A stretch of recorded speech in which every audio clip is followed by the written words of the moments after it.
I'm going to mess up the view. Thank you.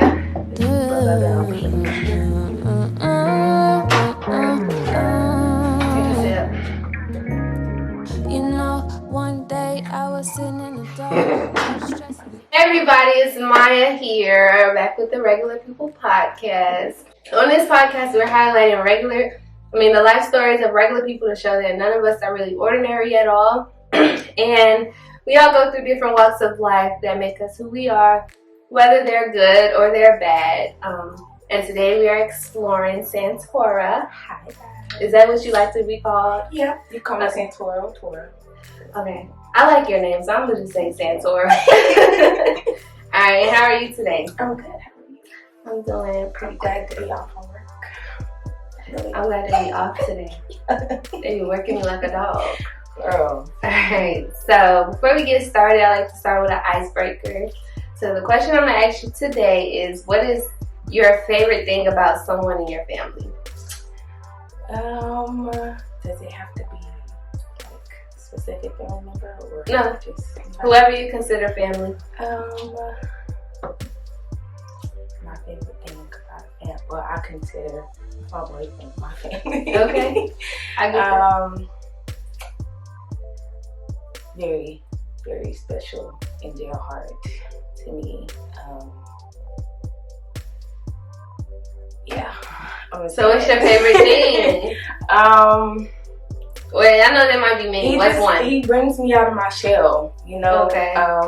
When I'm being an introvert, don't necessarily like speaking or being around people. I would rather just be at home. I go to work, go home, and go home. Mm-hmm. But we get Bring to that out. Yeah, it definitely brings that. Okay. Cracks that shell for me. Got you. And I know a lot of girls can relate. Yeah. Cool. Alright, so the first question is, who are you to the outside world? So when people look at you, how do you think they see you? I believe people see me as very intelligent. I've always gone over and beyond for my family. And honestly, anyone that I care about, I'll go over and beyond for. Say that I'm very caring when I want to be. I'm a Sagittarius, so I'll spice it up for you. Oh, yeah, them Sagittarius. Yeah. I definitely, I'm very charismatic. I love learning about the body and why it does what it does. It's actually what I went to school for. Mm-hmm.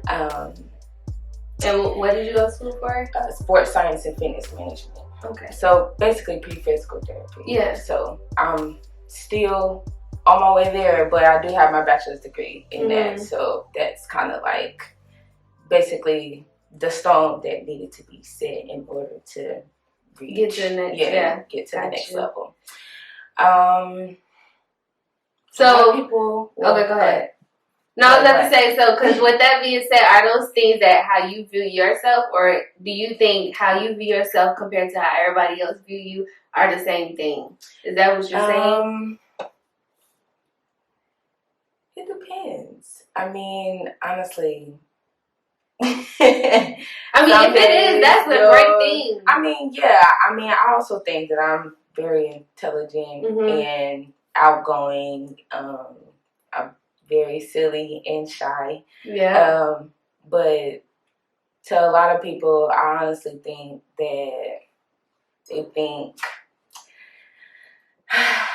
that I'm very strong-willed. I've been through a lot in my life as far as like health, being the oldest of five. Yeah, it's 6 of us, girl. It's 6 of us. And the oldest. And the oldest. Right, now I'm only 20. I just turned 24. But my siblings definitely have molded me, as well as my mom and dad. Can't not give credit to dad. So definitely family plays a big part of my life. So you can I feel like people would say I'm family oriented because I evolve my life around family. I mean, that's not a bad thing to evolve your life around because family gonna be there. Right, regardless. But just because I've always tried to set the bar. You know, I've had the reputation of setting the example always. So that's what I've done, you know. Graduated with a 4.0 in high school. Wow. I got to study abroad a little when I was in college. I went to Cyprus. Okay. Wait, what is Cyprus? That's in Europe? Well, basically, it's this own island. It's an island in the Mediterranean Sea, but it's literally right below Europe. That's dope. Yeah, I spent the semester over there, and it was, so yeah, I'll talk about that when we get to it. Okay. But yeah, so it's kind of iffy. Sometimes I think how people think of me. Other times I'm like a little insecure. I've always been insecure about my weight because, you know, I was a little chunky monkey growing up, but my mom kept me and stuff. I cheered, I danced, I acted. We did she definitely kept me and stuff. So it was like, no matter what, if I didn't have, you know, a little clique like everybody else did, I still stayed on the right path. You know, it was hard for a lot of things to distract me from what was already destined to be mine. So, girl, yeah, I love that. I love that because I mean, I feel like I stayed on the right path too. Yeah, sort of like you, but I was also very distracted by my own laziness. So that's good that you were able to stay. I can definitely admit that I've had some procrastination, and Mom will look at this and be like, but I got it done. We got it done. I always felt like good things come to those who wait. So that is so true. The waiting game and all of that is okay. It's not an excuse for my procrastination, but I hate the waiting game. Like, it's the worst ever. The anticipation literally kills me. Yeah. Every time. For me, it's like you don't know that's not knowing what's gonna happen is what kills me about waiting. Yeah. But it's kind of hard to go with the flow sometimes being a female. Because I'll plan something. We know we won't. We know we won't. Yeah, so. Okay. All right, so we'll get into the next question. So, what was your childhood like? I know you told us your mom and your dad was both in your life, which is not a lot of people have that, but you did, and that's really good. So, tell us about, you know, overall view. I would definitely say my childhood was really good. We definitely had our challenges as a family, as all families. My parents did their absolute best to raise a lot of kids all at once. Even though I was already in the picture in 97, the kids didn't really start rolling up until like 2002, 2004, and 5. And so now, like back then, as kids, you don't really see how hard it is for adults until we become adults. Yeah. So back then, I was just like, I mean, these are my kids. These are my siblings. So what are the ages? Like, what's the ages? So there's me. I'm 24. I have a brother and a sister who are basically they were born in the same year, but they're 2 months apart. So, but they're both 19. Born in the same year? Born in the same year, 2002. So got one turning 20 in May, and my sister is turning 20 in July. Okay. And then same with my next two set of brothers, who were also born in the same year, 2004. They're also a couple months apart as well. I think it's June in a couple of months, June and July. So yeah, and then they'll be 18 this year. Oh, y'all going out together at the wedding. 24, 2 20s. two 18s, and then my youngest brother is turning 17 in August this year. So y'all all about to be y'all grown. All gonna be adults. Yeah. And mom is, of course, taking it hard because everything has been about her babies. Like everything.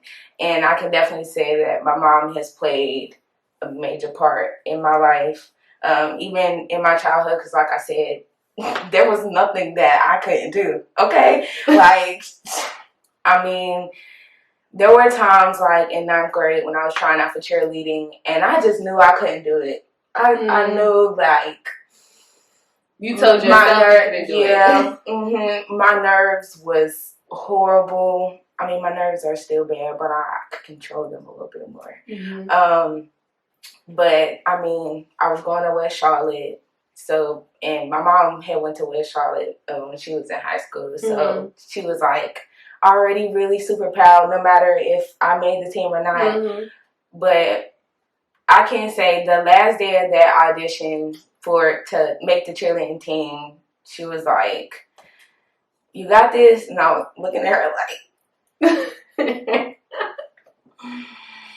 I don't know. And them cheerleading trials is intense.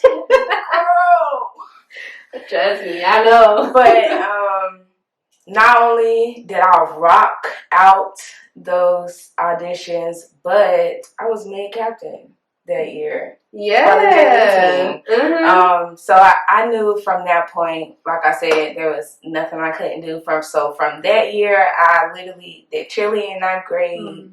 I did band, 10th grade. You played an instrument? So I did I played a little clarinet. Now, mind you, I said a little bit. I played a little bit in middle school and I played a little bit in 10th grade.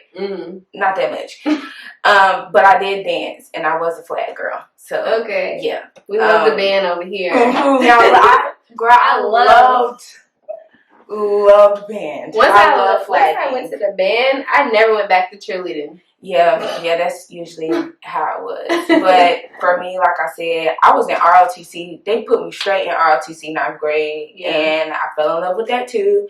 So I was deep into that. Going into 11th and 12th grade, I played volleyball, and I was, a part of the athletic training team. So I got little insights on that. So that is another thing that kind of pushed me into my career choice. Your resume is real good. It started in high school. Yeah.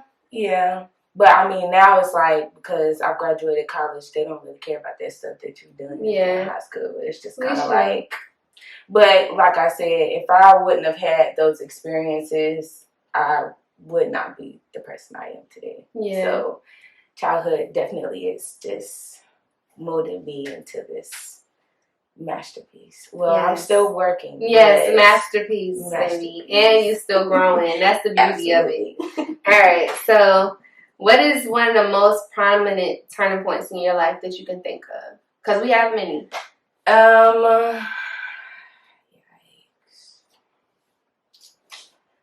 Turning point. And that's just anytime. At any point, it can be your most recent one. It can be one that you think of the most. It can be whatever you feel right now.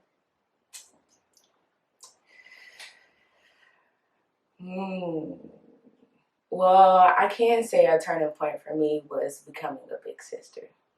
I was the only child for 5 years. And although a lot of people can't really remember life as a young baby or a young child, there were just pieces of my memory that stick out to me, like how my dad wanted me to be a boy, and he would literally dress me up in all these nice Nike and Tommy Hilfiger and Jordan outfits with these bomb kicks. I'm telling you, I had all the Jordans, all the Nikes.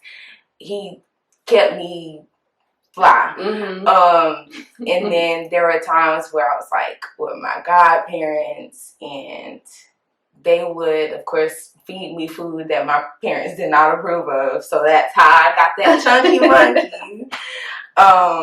But yeah, it was just like stuff like that.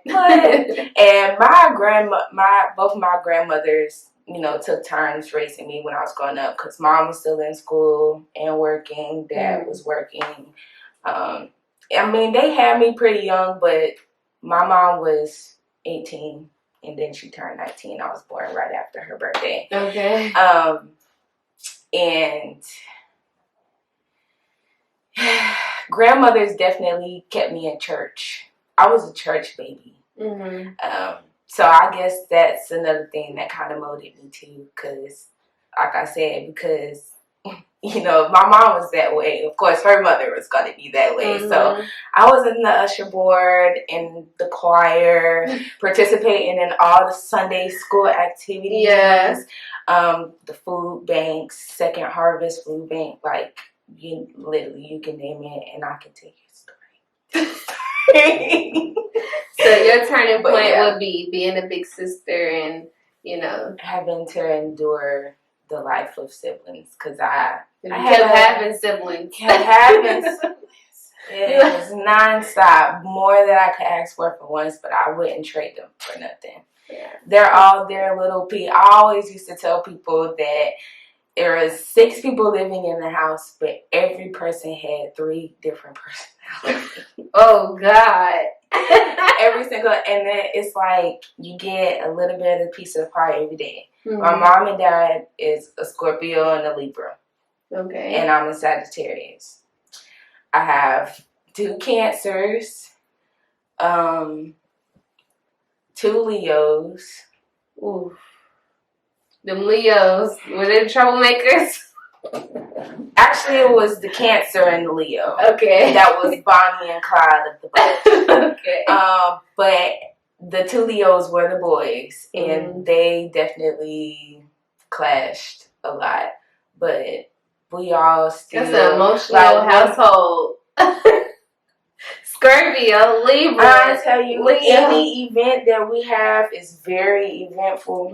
No matter, we could be in the living room just chilling, watching TV, and somebody will come up the hall and say something real wild. Most of the time, it's my sister or my mom now, and I'm just like, I just don't know. It's like you grow up with these people who you have no option to love. And like I said, they definitely, I don't know who I would be if I didn't have siblings. I'm just gonna say that. So yeah. Okay, that's beautiful, because everybody can't say that about their siblings, so that's good. All right, definitely try. That's all it takes is to try. What is one of the most valuable life lessons you've learned, and how did you learn that? Ooh, I talk too much, and I got an attitude problem. Do you really? Yeah, I do. Okay. I have many people to testify to that. Okay. But I definitely try to work on being optimistic and positive. This life has been challenging, but it really has been worth the life. I haven't really been able to fully express how I feel because of my insecurities, but I definitely feel that at times it's about knowing yourself, being true to yourself, and being truthful to others, because you never know who's going through what, and behind closed doors is definitely a different story, so definitely being true to yourself and others is like a main thing, because it's like whether you're nice or mean or happy or sad, as long as you're being true to yourself and trying to do right by yourself and others, like you can't ask anything else from anybody. They're just being true to who they are. So I love that.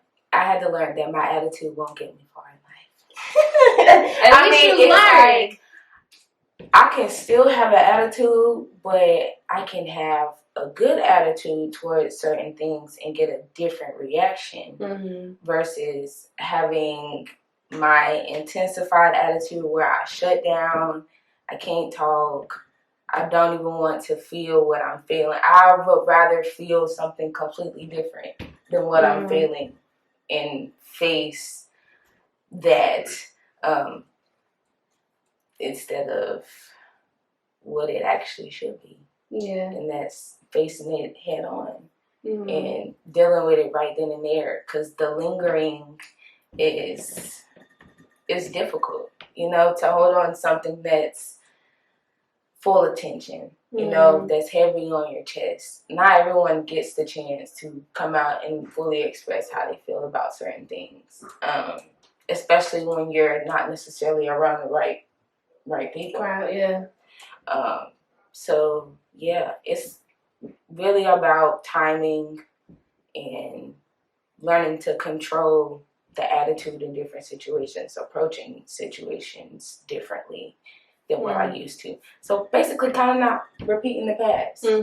So, and I know some of y'all who watching probably got the same problem. So she's telling you, yes, you working on it. And it's you know, it's you have to want to once you realize something, you have to want to try to do the things to change it in a better way. So for yourself and for the people that you love, because there are people that care very deeply about me, and something will go wrong, and I am livid. Just depending on what it is, it could be with myself or just the situation.